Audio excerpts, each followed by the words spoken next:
5 days of excitement is finally over. Sri Lanka is the fresh test team travelled in England after 30 years. Australia was the first ever team played a test match here, that was in last century, year 1880. None of the touring team was able to beat England till date on their first ever game. In fact, England outnumber them in 3 occasions.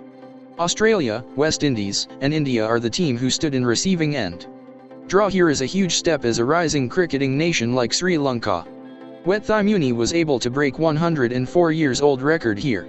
After passing the score of 154 on the second day, he passes Billy Murdoch's highest ever run score as a touring batsman on their first ever encounter as a nation in England. Along with those two, only a New Zealand and South African teams able to go beyond 100 runs mark. On their first ever game back in 1931, 2 New Zealand batsmen were able to go past 100 run mark. They were Stewie Dempster and Curly Page. That was on their second innings. In this match, 2 Sri Lankans scored centuries in the first innings and 1 in the second innings, add up the total number of centuries to 3. This gives another 53 years old record to the name of Sri Lanka.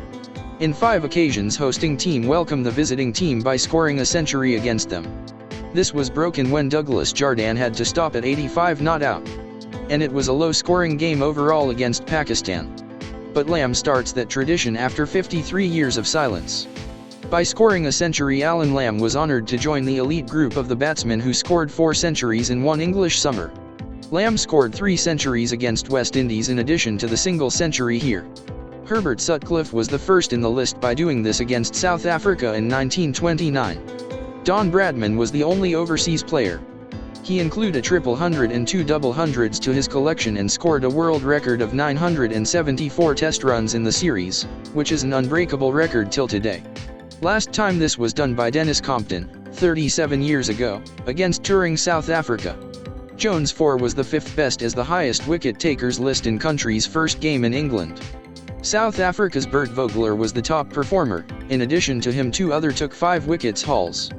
Baron Constantine gave 16 runs shorter than Joan to earn the 4th position in the list. On the other hand, it was a success for English bowlers many times. Fred Morley starts the list with 5 wicket haul. Until the game with Pakistan there were 3 5-wicket hauls and 3 4-wicket hauls. Botham wrote the history books here by picking 6 wickets for the first time. With that spell he was able to climb to the 3rd spot of all-time leading wicket takers list. Before the match he ranked at 5.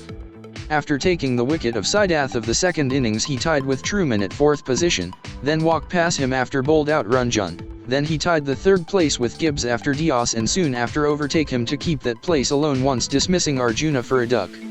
This legendary all-rounder is just 14 wickets away to pass Bob Willis to hold the crown of most wicket-taking English bowler and just 44 away from Lilly's world record. When checking Sri Lankan record, this is their highest test total ever. TG had an opportunity to pass 500 for the first time, but they declared when they were at 491 with loss of 7 wickets.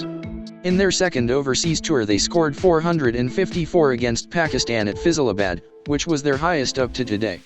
In that match Sidath scored 157, which was Sri Lanka's first ever test 100 and highest till date.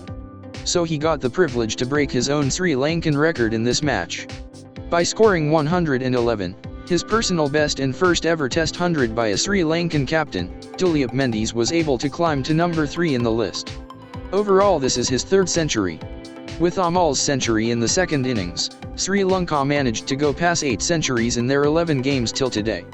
With these brilliant batting performances, Sri Lanka managed to break 3 individual partnership records.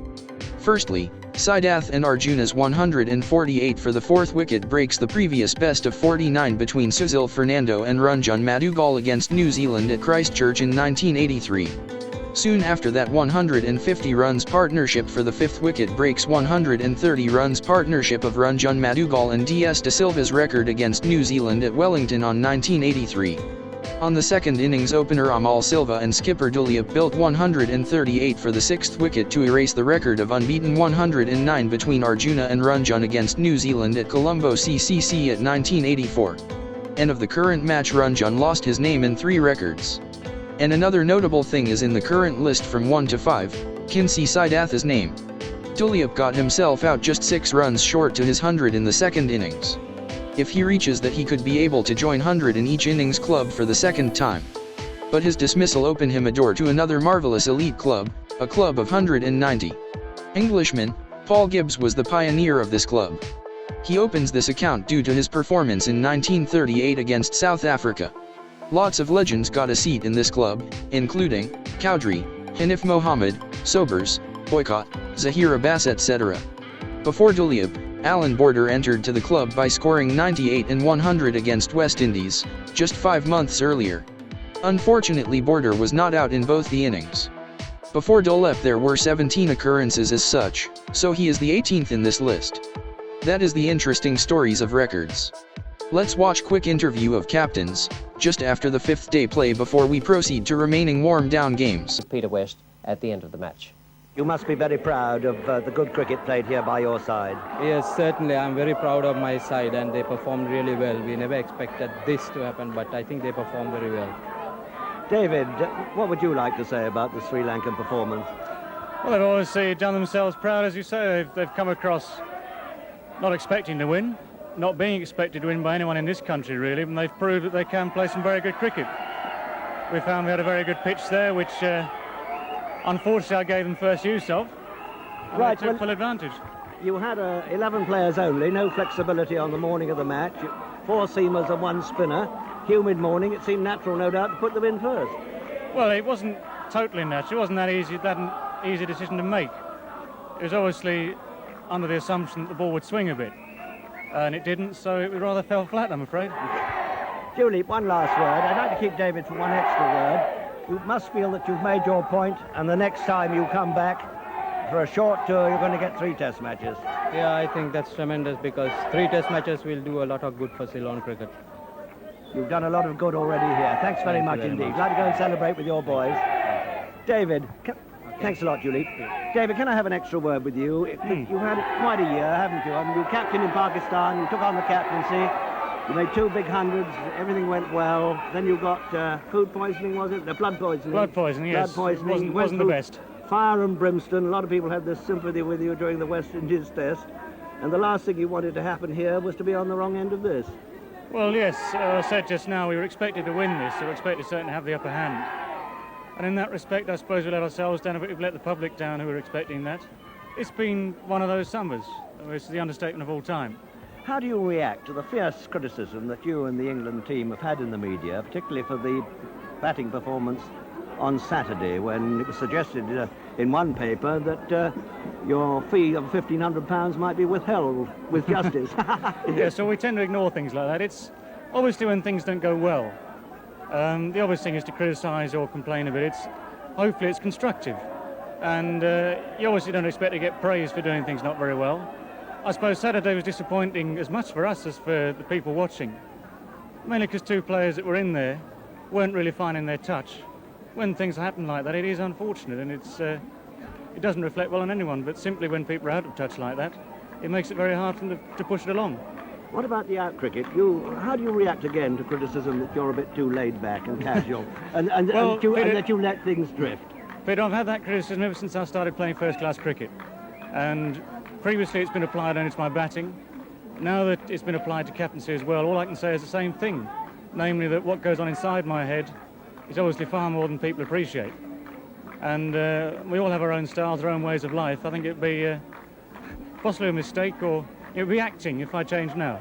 And just how difficult is Ian Botham to captain? Again, suggestions you can't get him off when he's bowling, and that he tends to run the ship. Now, what do you want to say about again, that? It's very easy to try and make these statements or sitting 100 yards away. And I've got a lot of time for Ian, especially when he's bowling well and batting well. He's an interesting man to captain, as much as he can be doing so well one moment, and then he perhaps lets you down a bit. He still bowls a few half volleys or something which make it look a lot worse. But I've been basically happy the way it's gone. I've taken him off when I wanted to take him off. There have been times when he said no, but I've had to. And times when he said yes, I'll carry on, I haven't minded at all. Well, I think you're due for a change of fortune in India this winter. Well, we always say the wheel of fortune keeps moving, so as long as it keeps moving up now for the winter, I'll be happy. You've got to be an optimist at this game, haven't you? Yes, it's sometimes a bit of a strain, but we keep trying. Back to cricket again after the big event. Before fly back to motherland, Sri Lanka had to play 2 warm-down games.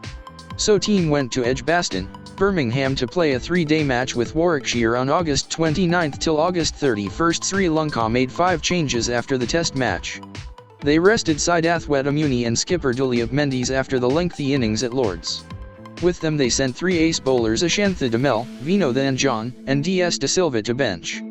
As replacement they called Vouge, Kurupia, Samaranayak, Yusuf, and Anuraziri. Due to the absence to Duleep Roy Dias act as the captain.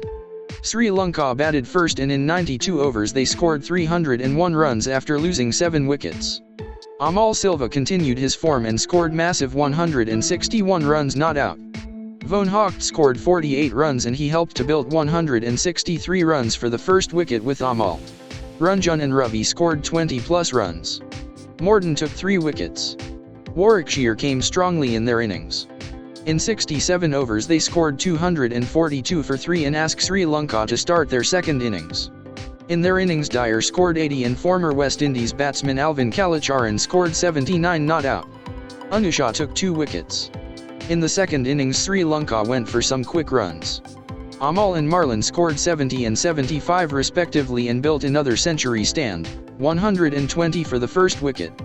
Ranjan scored 51 not out and marked his second 50 in the tour. Lethbridge took 2 wickets. When the score reaches to 276 for 5 Sri Lankan skipper Roy decided to declare the innings and invite home team to start their innings. Warwickshire was given a target of 336. Dyer and Smith took the challenge as openers and scored 60 and 54 respectively and built 88 for the first wicket. In the middle Humpage scored 47 and Kalakaran scored 30. After 48.2 overs innings has to ended, and Warwickshire were 7 for 246 at that moment. Ravi Ratnayak took 4 wickets and match ended with a draw. Slowly Sri Lanka's summer tour came to the last game. Brian Close 11s met them at Scarborough on September 2 till 4th for a 3-day game. Brian Close was former English Test captain. And this side consisted of English first-class players and international cricketers, like Haynes, Umranath, Wasim Raja, Mushtaq Mohammed, and Harper. Sri Lanka made 2 changes in the final game. Vouge got replaced with Sri Lankan permanent opening batsman Siddharth Wedamuni and Yusuf was replaced by Damel. Brian Close 11 batted first and in 92 overs they scored 308 for 5. During the Test series against England, West Indies opener Desmond Haynes scored 235 with 1 century. He came to his rhythm again by scoring 111 here and built 132 for the first wicket with Fowler, who scored 61. Wasim Raja scored unbeaten 48 in the middle. Ashanthi, who came to the side took 3 wickets. Both Sri Lankan inform openers back to the pavilion when the score was at 50. Soon after that Kurupia and Aravinda went back when the score was at 54. So Sri Lanka were at a trouble losing 4 wickets for 59. At that point Arjuna joined Ranjan and both put unbeaten 157 for the 5th wicket to lift the score to 216 for 4, when close of play. Ranjan scores his 3rd 50 of the tour and his personal best. Moxon took 3 wickets and match ended with a draw. This match concludes the series and let's go to the record books. Overall, it was a good series for Sri Lanka. Out of the 10 matches they played they lost only 1 and won 1. On the second 3-day game, they lost to Surrey by 159 runs. They won the only 1-day List A game against Duchess of Norfolk's 11 by 1 wicket. Rest of the games, include the Test match ended up in a draw. Massive 491 for 7 in the Test match first innings was their highest in the series. They were not being able to cross 400 in any other occasion. They crossed 300 mark 3 times. Scoring 102 for 3 against Hampshire was their lowest.